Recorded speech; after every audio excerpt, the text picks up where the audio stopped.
जय मंगलम जय नमः पार्वती वीरभद्रेश्वर महाराज की। अय्या नी नुलिदरे ಕೊರಡು ಪುನರುದಯ, ಅಯ್ಯಾ ನೀ ನುಲಿದರೆ ಬರಡು ಹಯನವುದಯ, ಅಯ್ಯಾ ನೀ ನುಲಿದರೆ ಸಕಲ ಪಡಿಪದಾರ್ಥಗಳು ಇದರಲ್ಲಿಪ್ಪವಯ್ಯ ಕೂಡಲ ಸಂಗಮದಯ್ಯ. ಪ್ರಾತಸ್ಮರಣರಾಗಿರ್ತಕ್ಕಂಥ ಬಸವಾದೇಶ್ವರ ಶರಣರನ್ನ ವಿಶ್ವದ ಎಲ್ಲ ಮಹಾದಾರ್ಶನಿಕರನ್ನ ಸ್ಮರಣೆ ಮಾಡಿ, ಶಕ್ತಿ ಅಧಿದೇವತೆ ಆಗಿರ್ತಕ್ಕಂತಹ ವೀರಭದ್ರ ಸ್ವಾಮಿಯನ್ನ, ಭದ್ರಕಾಳಿ ಮಹಾತಾಯಿಯನ್ನು ಸ್ಮರಣೆ ಮಾಡುತ್ತಾ, ಆ ಮಹಾಸ್ವಾಮಿಯ ಜಾತ್ರಾ ಮಹೋತ್ಸವದ ಅಂಗವಾಗಿ ನಡೆದಿರ್ತಕ್ಕಂಥ ನೂತನ ಗಡ್ಡೆ ತೇರಿನ ಲೋಕಾರ್ಪಣೆ, ಪುರಾಣ ಪ್ರವಚನ ಕಾರ್ಯಕ್ರಮ, ಹಲವಾರು ವಿಶೇಷ ಕಾರ್ಯಕ್ರಮದ ಇಂದಿನ ವೇದಿಕೆ ಮೇಲೆ ಆಶೀರ್ವಾದವಾಗಿ ತಮ್ಮೆಲ್ಲರಿಗೆ ದರ್ಶನ ಆಶೀರ್ವಚನವನ್ನು ದಯಪಾಲಿಸ್ತಾ ವೀರಭದ್ರ ಸ್ವಾಮಿಯ ಚರಿತ್ರೆಯನ್ನು ತಮ್ಮೆಲ್ಲರಿಗೆ ಉಣಬಡಿಸ್ತಿರ್ತಕ್ಕಂತಹ ಲಿಂಗ ಪೂಜಾನಿಷ್ಠರು, ಮಾತೃ ಸ್ವರೂಪಿಗಳು, ಹಿರಿಯ ಮಾರ್ಗದರ್ಶಕ ಪರಮ ಪೂಜ್ಯರಾಗಿರುವಂತಹ ಬೆಳ್ಳಕ್ಕಿಯ ಬೆಳಕು ನಮ್ಮೆಲ್ಲರ ಆರಾಧ್ಯ ಪೂಜ್ಯ ಬಸವರಾಜ ಮಹಾಸ್ವಾಮಿಗಳ ಶ್ರೀಚರಣಕ್ಕೆ ಭಕ್ತಿಯನ್ನು ಸಮರ್ಪಣೆಯನ್ನು ಮಾಡಿ, ಸುಸ್ವಾದವಾಗಿ ಸಂಗೀತ ಸೇವೆ ನೀಡುವಂತಹ ಪ್ರೀತಿಯ ಸಂಗೀತ ಕಲಾವಿದರುಗಳೇ, ಸೇವಾರ್ಥಿಗಳೇ, ದಾಸೋಹಿಗಳೇ, ಕಮಿಟಿಯ ಎಲ್ಲ ಪದಾಧಿಕಾರಿಗಳೇ, ಅವರಿವರೆಲ್ಲರ ಎಲ್ಲರಂತರಾತ್ಮಕ್ಕೆ ಭಕ್ತಿಯಿಂದ ಶರಣಾರ್ಥಿಗಳು. ವಿಶೇಷವಾಗಿ ವೀರಭದ್ರ ಸ್ವಾಮಿಯ ಚರಿತ್ರೆಯನ್ನ ಕೇಳಿದ್ರಿ. ಒಂದು ನೆಪದೊಳಗೆ ಗಡ್ಡಿ ತೇರು ತರುವಂತ ಒಂದು ನೆಪದೊಳಗೆ ಮಹಾಸ್ವಾಮಿಯ ಲೀಲೆಯನ್ನ ತಾವೆಲ್ಲ ಕೇಳಿದ್ವಿ. ಮಾವನೇ ಅಳಿಯರನ್ನು ಅವಮಾನ ಮಾಡತಕ್ಕಂಥದ್ದು, ಮಗಳನ್ನೇ ಅವಮಾನ ಮಾಡತಕ್ಕಂಥದ್ದು. ದಕ್ಷ ಬ್ರಹ್ಮ ತನ್ನ ಮಗಳಿಗೆ ಅವಮಾನ ಮಾಡ್ತಾನೆ. ಅಳೆಯನಾಗಿರ್ತಕ್ಕಂಥ ಶಿವನನ್ನು ಕರೀಲಿಲ್ಲ. ನಮ್ಮಪ್ಪ ಮಹಾಯಜ್ಞ ಮಾಡಕತ್ತಾನ ಅಂತ ದಾಕ್ಷಾಯಿನಿ ಪಾರ್ವತಿ ದೇವಿ ಬಂದ್ರ ಅವಳಿಗೂ ಬಾಯಿ ಬಂದಂಗೆ ಮಾತಾಡಿದ. ಆ ಸಿಟ್ಟಿಗೆ ಬೆಂಕಿಗೆ ಹಾರಿದ್ಲು. ಹೆಂಡತಿನ ಹೋಗೋಣ ಅಂತ ಅಂದ್ಮೇಲೆ ಶಿವ ತನ್ನ ಕೂದಲಿನಿಂದ ವೀರಭದ್ರ ಸ್ವಾಮಿ ಭದ್ರಕಾಳಿ ಅವತಾರ ಆಯಿತು ಅಂತ ಅವರೆಲ್ಲ ಹೇಳ್ಯಾರ. ವಿನಾಶಕಾಲೇ ವಿಪರೀತ ಬುದ್ಧಿ ಅಂತ ಹೇಳಿದಾರೆ. ದಕ್ಷ ಬ್ರಹ್ಮನ ಮಗ ಅಂತ ಸತ್ತಿತ್ತವ. ಬಹಳ ತಿಳ್ಕೊಂಡಿನಿ ನಾನು, ನನ್ನಷ್ಟು ಬುದ್ಧಿವಂತ ಯಾರು ಇಲ್ಲ, ನನ್ನಷ್ಟು ಶಕ್ತಿವಂತ ಯಾರು ಇಲ್ಲ ಅನ್ನುವಂತ ಅಹಂಕಾರವು ಕೂಡ ಒಂದಿಲ್ಲ ಒಂದು ದಿನ ನಾಶ ಆಗ್ತದೆ ಅನ್ನುವಂಥದ್ದು ವೀರಭದ್ರ ಸ್ವಾಮಿಯ ಪುರಾಣಗಳು ಇಡೀ ಜಗತ್ತಿಗೆ ಹೇಳುವಂತ ಕೆಲಸ ಆ ಪರಮಾತ್ಮ ಮಾಡಿದ ಅನ್ನುವಂಥದ್ದು. ದಕ್ಷ ಬ್ರಹ್ಮನ ಅತಿಯಾದ ಬುದ್ಧಿವಂತಿಕೆ ಅವನ ವಿನಾಶಕ್ಕೆ ಕಾರಣ. ಪರಮಾತ್ಮ ತನ್ನ ಕೇಶದಿಂದ ವೀರಭದ್ರನ ಅವತಾರ ಆಯ್ತು. ವೀರಭದ್ರ ಅವನ ಶಿರಚ್ಛೇದನ ಮಾಡ್ತಾನ. ಮುಂದೆ ಆಡಿನ ಮುಖ ಏನೋ ಇಟ್ಟು ಅನ್ನುವಂಥ ಚರಿತ್ರೆ ಅದೇ. ಇದು 3-4 ದಿನ ಬರೆದಂಥ ಪುರಾಣ, ಬಹಳ ಕಡಿಮೆ ಇರ್ತಕ್ಕಂಥ ಪುರಾಣ. ಅದರ ಅಪೂರ್ವದಲ್ಲಿ 21 ದಿನ ಹೆಂಗೆ ಜರುಗಿದ್ರಂತ ನನಗೆ ಬಹಳ ಆಶ್ಚರ್ಯ. ಮತ್ತು ವಿಶೇಷವಾಗಿ ಇವತ್ತು ಮೀಸಲುಕಪ್ಪ ಮೌನೇಶ್ವರನ್ನು ಬಹಳ ಅತ್ಯದ್ಭುತವಾಗಿರ್ತಕ್ಕಂಥದ್ದು ಪವಾಡವನ್ನು ಕೂಡ ಹೇಳಿದರು.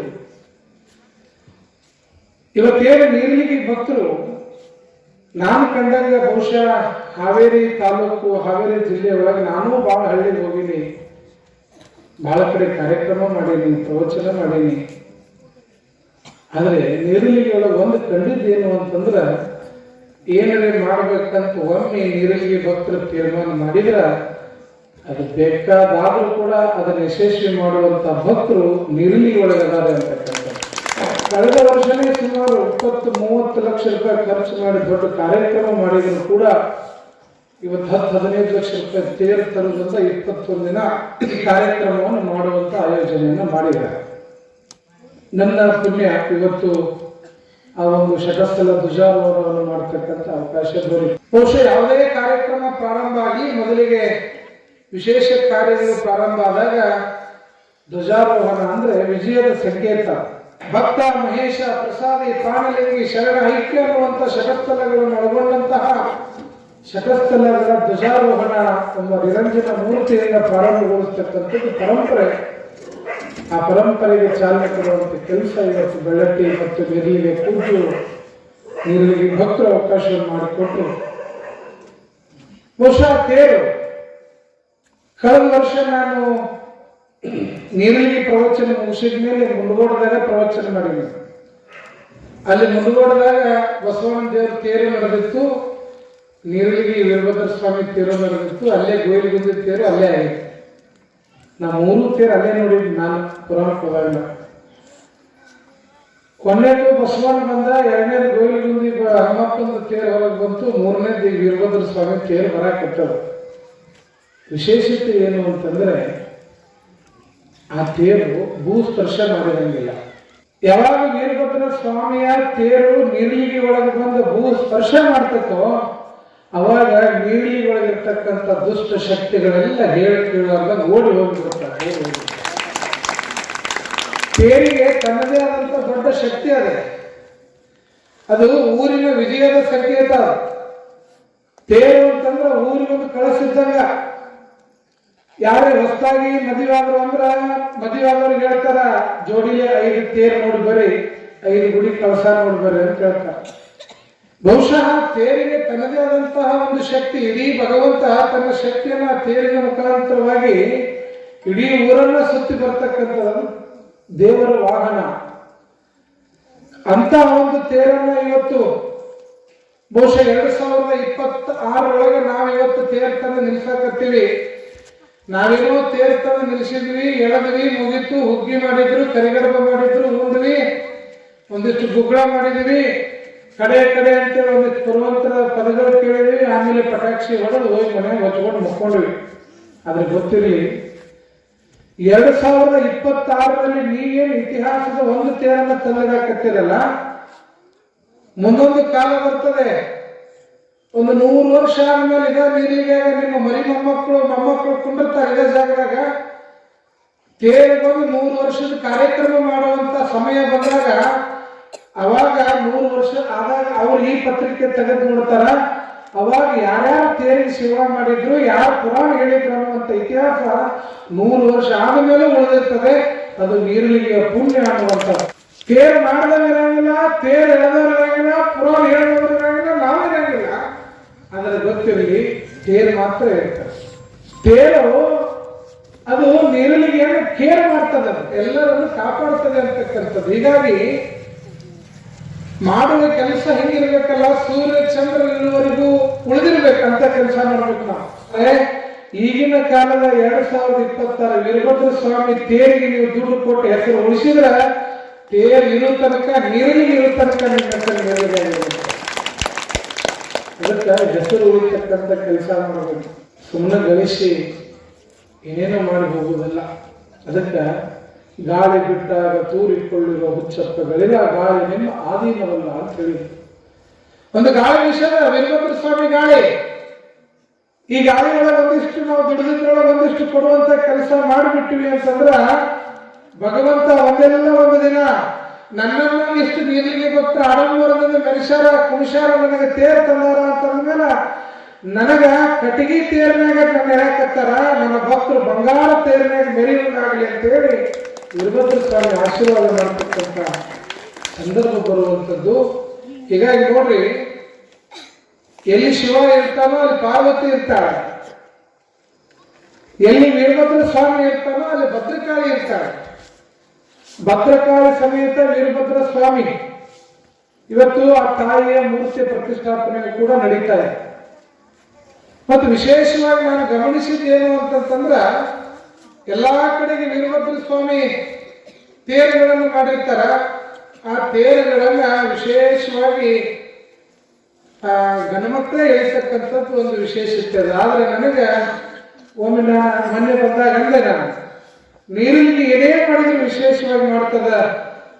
ಗದಗಿನ ಪುಟ್ಟಯ್ಯಜ್ಜರ ಮಠದವನು ಕೂಡ ಅಂತ ದೊಡ್ಡ ಮೂರ್ತಿ ನಿಲ್ಲಿಸಲಾರ್ದಂತ ಅಲ್ಲಿ ಭಕ್ತರಿಗಿಂತಲೂ ಪುಟ್ಟಯ್ಯಜ್ಜರ ಗದಗಿನಾಗಿಲ್ಲ, ಅವ್ರು ನೀರಿಗೆ ಗದಾರ ಅಂತೇಳಿ ಅವ್ರ ಮೂರ್ತಿಯನ್ನು ಸ್ಥಾಪನೆ ಮಾಡಿದ ಭಕ್ತರು ನೀರಿಗೆ ಒಳಗದಾರ. ಹೀಗಾಗಿ ಇವತ್ತು ವೀರಭದ್ರ ಸ್ವಾಮಿಯ ಸನ್ನಿಧಾನದೊಳಗೆ ಒಂದು ತೇರು ಬರಾಕತ್ತೈತಿ, ಭದ್ರಕಾಳಿನೂ ಕೂಡ ಬಂದು ಸ್ಥಾಪನೆ ಆಗಕತ್ತಾಳ ಅಂತ ಅಂದ್ಮೇಲೆ ಒಂದು ಪ್ರಾಯೋಗಿಕವಾಗಿ ಬರುವಂತಹ ರಥೋತ್ಸವದೊಳಗೆ ಒಂದು ವಿಶೇಷತೆ ಬಹುಶಃ ಕರ್ನಾಟಕದಲ್ಲಿ ನಾನು ಕಂಡಾಗ ಎಲ್ಲಿ ಆಗಿಲ್ಲ ಅಂತ ನಾನು ಅನ್ಕೊಳ್ತೇನೆ. ಎಲ್ಲಾ ಕಡೆಗೆ ಗಣಮಕ್ಕಳ ತೇರು ಹೇಳಿದ್ರೆ ನೀರಿಲಿಗೆ ಈ ಕಡೆ ಒಂದು ಬಲಭಾಗದ ಗಣಮಕ್ಕಳು ಹಗ್ಗ ಹಿಡಿದ್ರೆ ಎಡಗಡೆ ಭಾಗದ ಹೆಣ್ಮಕ್ಳು ಹೇಳಿದ್ರು ಅಂತಂದ್ರೆ ವೀರಭದ್ರ ಸ್ವಾಮಿ ಮತ್ತು ಭದ್ರಕಾಳಿ ಇಬ್ಬರೂ ಕೂಡ ತೇರೊಳಗೆ ಬಂದಂಗೆ ಆಗ್ತದೆ ಅನ್ನುವಂಥದ್ದು ವಿಶೇಷವಾಗಿರ್ತಕ್ಕಂಥ ಶಕ್ತಿ ನೀರಿಲಿಯೊಳಗೊಂದು ಆಯಾಮವನ್ನು ಸೃಷ್ಟಿ ಮಾಡಿದಂಗೆ ಆಗ್ತದೆ ಅನ್ನುವಂಥದ್ದು ಮೊನ್ನೆ ಅಂದ್ವಿ. ಆ ವಿಷಯ ಕೂಡ ಬಹಳ ಸಂತೋಷ ಪಡುವಂಥದ್ದು ಆಯಿತು ಅನ್ನುವಂಥದ್ದು. ಜೊತೆಗೆ ಅಷ್ಟೇ ಅಲ್ಲ, ವೀರಭದ್ರ ಸ್ವಾಮಿಯ ರಥೋತ್ಸವದ ಈ ಒಂದು ವಿಶೇಷತೆ, ಈ ಒಂದು ಗಳಿಗೆ ಐತಲ್ಲ, ಯಾವುದು 2026 ಅನ್ನುವಂಥದ್ದು. 2026 ಎಳೆಯೋಣ ವೀರಭದ್ರ ಸ್ವಾಮಿಯ ತೇರು ಅನ್ನುವಂಗ ನೀವು 26 ಇವತ್ತು ತೇರು ಎಳಕತ್ತೀರಿ. ಆ ವೀರಭದ್ರ ಸ್ವಾಮಿಯ ರಥವನ್ನು ಇರತಕ್ಕಂಥ ಸಂದರ್ಭದಲ್ಲಿ ಸಾಕ್ಷಾತ್ ವೀರಭದ್ರ ಸ್ವಾಮಿ ಅವತ್ತೇನು ಇರ್ತಾರ ಅಂತಂದ್ರೆ ಅವ ನಿರ್ಲಿಗೆ ಒಳಗೆ ನಿಮಗೆಲ್ಲ ಆಶೀರ್ವಾದ ಮಾಡ್ತಕ್ಕಂಥ ಪ್ರವೃತ್ತಿ ಒಳಗೆ ಅಲ್ಲಿ ಕುಳಿತಿರ್ತಾನೆ ಉತ್ಸವಮೂರ್ತಿಯಾಗಿರುವಂಥದ್ದು. ಅಂತಹ ಭಾವನೆಯ ವಿಚಾರಗಳು ಇವತ್ತು ಪ್ರವಚನದ ಮುಖಾಂತರವಾಗಿ ಪೂಜ್ಯರೆಲ್ಲ ತಿಳಿಸಿದ್ದಾರೆ.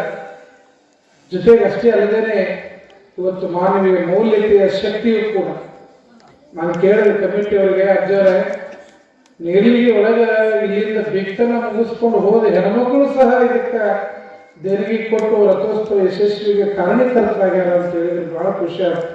ಮನೆಯಿಂದ ಒಯ್ಯವರಲ್ಲ, ತವರು ಮನೆ ಊರಾಗಿ ವೀರಭದ್ರ ಸ್ವಾಮಿಗೆ ದೇಣಿಗೆ ಕೂಡ ಹೆಣ್ಮಕ್ಳೆಲ್ಲ ಅದಾರ ಅಂದ್ರೆ ನಿರ್ಲಿಗೆ ಒಳಗೆ ಅದಾರ ಅಂತಕ್ಕಂಥದ್ದನ್ನ ಈ ಜಾತಿ ಒಳಗೆ ತೋರಿಸ್ಕೊಟ್ಟಿದ್ದಾರೆ. ಬರ್ಬೇಕ್ರಿ, ಮಕ್ಕಳಲ್ಲಿ ಭಾವನೆ ಬರ್ಬೇಕು. ಮೊನ್ನೆ ಒಂದು 3 ತಿಂಗಳು ಕೇರಳದೊಳಗೆ ಒಂದು ಘಟನೆ ನಡೀತಿದೆ, ಹೇಳಿ ಮಾತು ಮುಗಿಸ್ತೀನಿ. ಅವರು ಕೇರಳದವರು ಬೆಂಗಳೂರಾಗ ಹಣಾಟ್ ಆಗ್ಯಾರ, ಬೆಂಗಳೂರೊಳಗೆ ಉಳಿದಿದ್ದಾರೆ. ಇಬ್ಬರ ಗಂಡ್ಮಕ್ಳು, ಒಬ್ಬ ಮಗ ಅಮೆರಿಕಾದಾಗ ಅದಾನ, ಒಬ್ಬ ಮಗ ಕೆನಡಾದಾಗ ಅದಾನ. ಬೆಂಗಳೂರಾಗ ದೊಡ್ಡ ಬಂಗಲೆ, ತಿಂಗಳ 10 ರಿಂದ 12 ಲಕ್ಷ ರೂಪಾಯಿ ಬಾಡಿಗೆ ಬರ್ತದ ಗಂಡ ಹೆಂಡತಿಗೆ. ಆದ್ರೆ ಮಕ್ಕಳು ಸೊಸಿ ಮೊಮ್ಮಕ್ಕಳು ಪ್ರೀತಿ ಇಲ್ಲ. ಯಾಕ? ಒಬ್ಬ ಮಗ ಅಮೆರಿಕ, ಒಬ್ಬ ಮಗ ಕೆನಡಾದಾಗ. ಏನೋ ಒಂದಿಷ್ಟು ಆರೋಗ್ಯದೊಳಗೆ ದೋಷ ಆಗಿ ಆ ಮನುಷ್ಯನ ಹೆಂಡತಿ ತೀರಿ ಹೋದ್ಲು. ಅಂದ್ರೆ ಆ ಹುಡುಗರು ಏನ್ ಅಮೆರಿಕದಾಗ ಕೆನಡಾದಾಗ ಇದ್ರಲ್ಲ, ಅವ್ರ ತಾಯಿ ಸತ್ತು ಹೋದ್ಲು. ಸತ್ತು ಹೋಗಾಗ ಅವರಪ್ಪ ಇಬ್ರು ಮಕ್ಕಳಿಗೆ ಕಂಪ್ಯೂಟರ್ ಮ್ಯಾಗ ಇಮೇಲ್ ಮಾಡಿ, ಏನಂತ, ನಿಮ್ಮ ಸತ್ತಾಳ, ಅದಕ್ಕೆ ಮಣ್ಣಿಗೆ ಬರ್ರಿ ಅಂತ ಹೇಳಿ. ನಾನು ಮೇಲ್ ಮಾಡ್ಬೇಕಲ್ಲ, ಬೇರೆ ದೇಶದವರು ಮೆಸೇಜ್ ಮುಗಿಸಿದ, ಫೋನ್ ಮಾಡಿದ, ಹಿರಿ ಮಗನಿಗೂ ಫೋನ್ ಮಾಡಿದ, ಸಣ್ಣ ಮಗನಿಗೂ ಫೋನ್ ಮಾಡಿದ. ತಾಯಿ ಸತ್ತ ಸುದ್ದಿ ಇಬ್ಬರಿಗೆ ಗೊತ್ತಾಯ್ತು.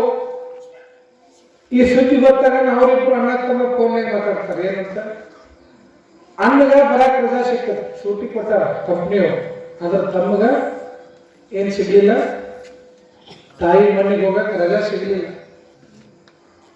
ಅದಕ್ಕೆ ತಮ್ಮ ಅಣ್ಣಗೆ ಹೇಳ್ತಾನೆ ಫೋನ್ಯಾಗ, ಬ್ರದರ್ ನನಗೆ ನಮ್ಮ ಕಂಪ್ನಿಯವ್ರು ರಜಾ ಕೊಡ್ತಾ ಇಲ್ಲ, ಅದಕ್ಕೆ ನಾನು ನೀನು ಒಂದು ಕೆಲಸ ಮಾಡೋಣ. ಏನ್ ಮಾಡೋಣ? ಏನಿಲ್ಲ, ಈಗ ಅಮ್ಮ ಸತ್ತಿದ್ದಾರೆ, ಅಮ್ಮನ ಮನೆಗೆ ನೀನು ಹೋಗು, ನೆಕ್ಸ್ಟ್ ಅಪ್ಪ ಸತ್ತಾಗ ನಾನು ಹೋಗ್ತೀನಿ ಅಂತ ನೋಡಿ. ಹೇಳಿ ಒಪ್ಪಂದ. ಈಗ ಅದನ್ನ ಅವ ಹಿರಿಯ ಮಗವ್ರ ಅಪ್ಪಗೆ ಹೇಳಿದ, ಯಪ್ಪ ತಮ್ಮಗ ಸೊಟ್ಟು ಕೊಟ್ಟಿಲ್ಲಂತೆ, ಅದಕ್ಕೆ ಈ ಮಮ್ಮಿ ಮನೆಗೆ ನಾ ಬರ್ತೀನಿ, ನೆಕ್ಸ್ಟ್ ನೀ ಸತ್ತಂದ್ರೆ ಅವ್ರು ಬರ್ತಾನ ಅಂತ ನೀವು ಹೇಳಬೇಕಂತ ಫೋನ್. ನೋಡ, ಆ ಜೀವಕ್ಕೆ ಏನ್ ಅನ್ಸಿರ್ಬೇಕು.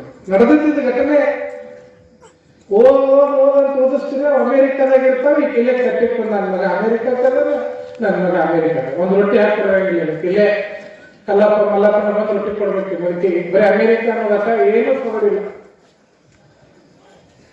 ಅವ ಹೇಳಪ್ಪಗ, ಪಪ್ಪ ತಮ್ಮನಿಗೆ ರಜಾ ಇಲ್ಲ ಅಂತೆ, ಅದಕ್ಕೆ ಅಮ್ಮನ ಮನೆಗೆ ನಾನು ಬರ್ತೀನಿ, ನೆಕ್ಸ್ಟ್ ಈಗ ಡೆತ್ ಆಗ್ತೇನೆ, ತಮ್ಮ ಬರ್ತಾನೆ ಅಂತ. ನೀವು ಅವನಪ್ಪ ಕೇಳಿ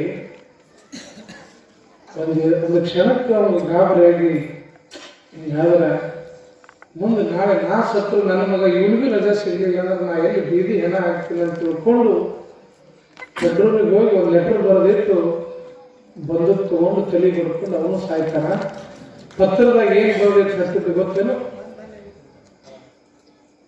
ದೊಡ್ಡ ಮಗ, ನೀ ಏನ್ ಬಂದಿರ್ತಿದೀಪ, ನೀ ಬಂದಾಗ ಇಬ್ಬರದು ಮನೆ ಮಾಡಿ ಹೋಗ್ಬಿಡು, ಮತ್ ನಿನಗೆ ಅವಾಗ ಸೂಟಿ ಸಿಗ್ಲಿಲ್ಲ ಅಂತಂದ್ರೆ ಮತ್ ಕಷ್ಟ ಆಗಿತ್ತು, ಅದಕ್ಕೆ ಈಗ ಮನೆ ಮಾಡಿ ಹೋಗಂತ ಪತ್ರ ಬರೋದು ಸತ್ತಂತ. ಅದಕ್ಕೆ ಇದು ನಡೆದಂಥದ್ದಿದೆ. ಏನು ಗಳಿಸಿ ಏನು ಉಪಯೋಗದ? ಸತ್ತ ಕಾಲಕ್ಕೆ ಬಾಯಿಗೆ ನೀರು ಹಾಕಕ್ಕೆ ಹಡದ ಮಕ್ಕಳು ಬರಲಿಲ್ಲ ಅಂತಂದ್ರೆ ಗಳಿಸೋದು ಇದಕ್ಕೆ. ಜೀವನದೊಳಗ ಮನುಷ್ಯ ನೆಮ್ಮದಿಯಿಂದ ಸಾಯೋ ಮುಂದ ಕುಟುಂಬವನ್ನೆಲ್ಲ ನೋಡಿ ಸಾಯ್ಬೇಕಂತ.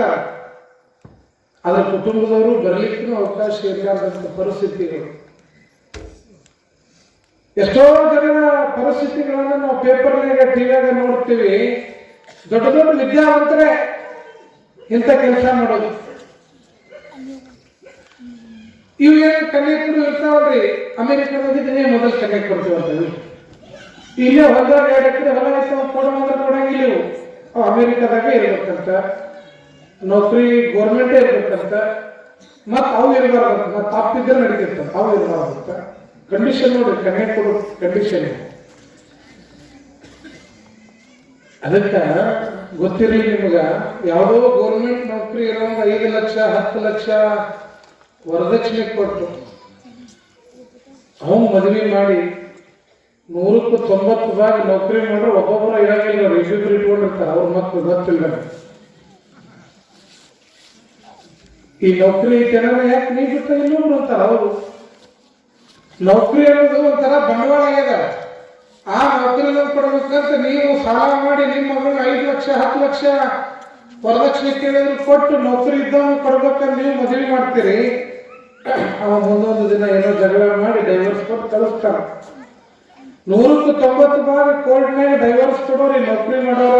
ಮತ್ತೆ ಇಲ್ಲಿ ನೌಕರಿ ಮಾಡೋರು ಬಂದಿದ್ದೀರಿ. ಆಮೇಲೆ 100ಕ್ಕೆ 90 ಭಾಗ ಹೇಳಕತ್ತೀನಿ ಎಲ್ಲರೂ ಅಲ್ಲ. ಅದಕ್ಕೆ ನಿಮ್ಮ ಮಕ್ಕಳು ಡೈವರ್ಸ್ ತಗೊಳ್ಳಾರ್ದಾಗ ಗಂಡನ ಮನೆಗೆ ಬಾಳೆ ಮಾಡ್ಬೇಕು ಅನ್ನೋ ಆಸೆ ನಿಮಗಿದ್ರ ರೈತನ ಮಕ್ಕಳಿಗೆ ಕೊಟ್ಟು ಮದುವೆ ಮಾಡಿ ಯಾವತ್ತೂ ಡೈವರ್ಸ್ ಕೊಡೋಂಗಿಲ್ಲ. ಚೆನ್ನಾಗಿ ಬಾಳೆ ಮಾಡ್ತಾನವ, ಯಾವತ್ತೂ ಚೆನ್ನಾಗಿ.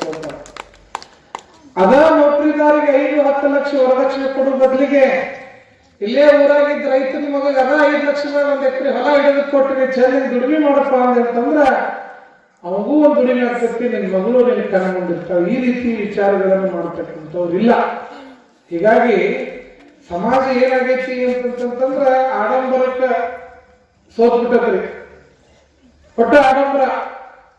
ತಿರುಪತಿ ತಿಮ್ಮಪ್ಪಗ ಸಲಿಕಿಲೆ ಬಂಗಾರ ರೊಕ್ಕ ಬೆಳೀತಾರ, ಅಲ್ಲೇ ಹೋಗಿ ಹಾಕ್ತಾರೆ ಡಬ್ಬೆ, ಅಲ್ಲೇ ಹೋಗಿ ಮತ್ತೆ ತುಂಬೆ ತಿರ್ಗಾದ್ರೆ ಈ ಕಡೆ ಒಂದು ತಿಳಿಸಿ.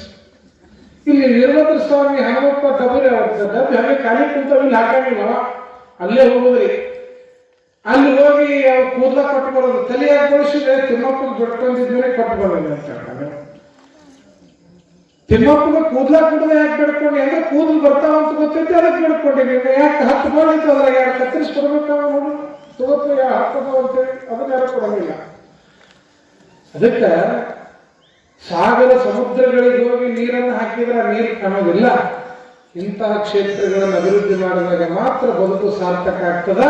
ಅಂತ ಕೆಲಸವನ್ನು ಇವತ್ತು ನೀರಿಗೆ ಅವ್ರು ಮಾಡಕ್ಕಂತಾರಲ್ಲ, ನಿಮ್ಮ ಬದುಕು ಸಾರ್ಥಕ ಆಗ್ತಕ್ಕಂಥ ಮಾತನ್ನ ತಿಳಿಸ್ತಾ, ಜೊತೆಗೆ ಇಂಥವೆಲ್ಲ ಕಾರ್ಯಗಳಲ್ಲಿ ನಮ್ಮನ್ನು ನಾವು ತೊಡಗಿಸ್ಕೊಳ್ತಕ್ಕಂಥ ಕೆಲಸ ಆಗ್ಬೇಕು.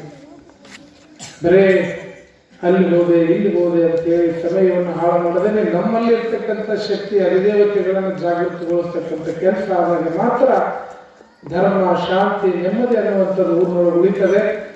ಅಂತ ಕೆಲಸಕ್ಕೆ ಸಾಕ್ಷಿಯಾಗಿ ಇವತ್ತು ಬಸವರಾಜಪ್ಪವರು ಒಂದು ದೊಡ್ಡ ಶಕ್ತಿಯಾಗಿ ಭಾಗದೊಳಗ ಭಕ್ತರಿಗೆ ಆಚಾರ, ವಿಚಾರ, ಸಂಸ್ಕಾರವನ್ನು ಕಲಿಸುವಂತ ಕೆಲಸವನ್ನು ಮಾಡ್ತಾ ಇದ್ದಾರೆ.